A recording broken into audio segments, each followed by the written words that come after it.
Chaque année, Monsieur Bozino, maire de Montataire, sénateur de l'Oise, accueille les nouveaux habitants par une visite en bus de la ville de Montataire.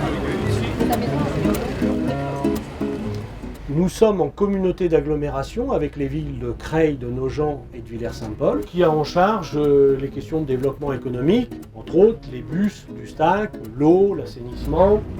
Les deux grands immeubles, les deux grandes tours, c'est la résidence Hélène, c'est une copropriété qui vit bien, c'est-à-dire qu'il y a un conseil syndical et il y a encore beaucoup de propriétaires occupants.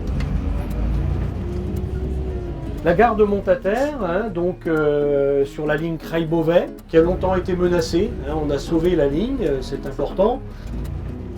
On a essayé d'aménager les berges du terrain, qui sont des lieux de promenade aussi, de détente. On essaie d'avoir une ville en gardant un poumon vert.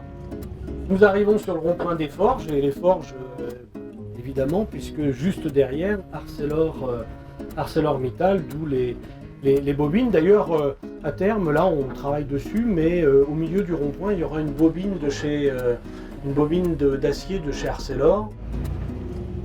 Le quartier des Tertres, que on discutait avec quelques-uns d'entre vous, là, est en cours d'urbanisation.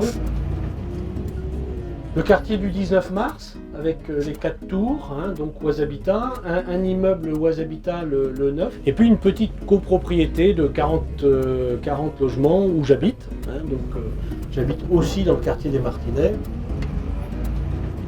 Et le nouveau quartier qu'on a inauguré à peu près en même temps que le Clos d'Orme en bas, l'Orée des Champs, où là aussi on a de la location et de l'accession à la propriété. Et puis là, le chantier qui est en cours, c'est la construction d'une maison pluridisciplinaire de santé.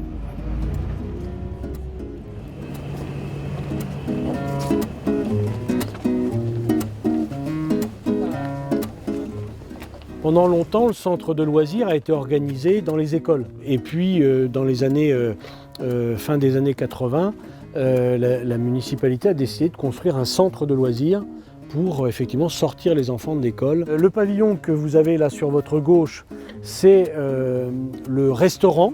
Sur le premier pavillon sur votre droite, le pavillon de direction, du centre de loisirs. Et puis ensuite, vous avez les pavillons qui sont organisés en fonction des âges.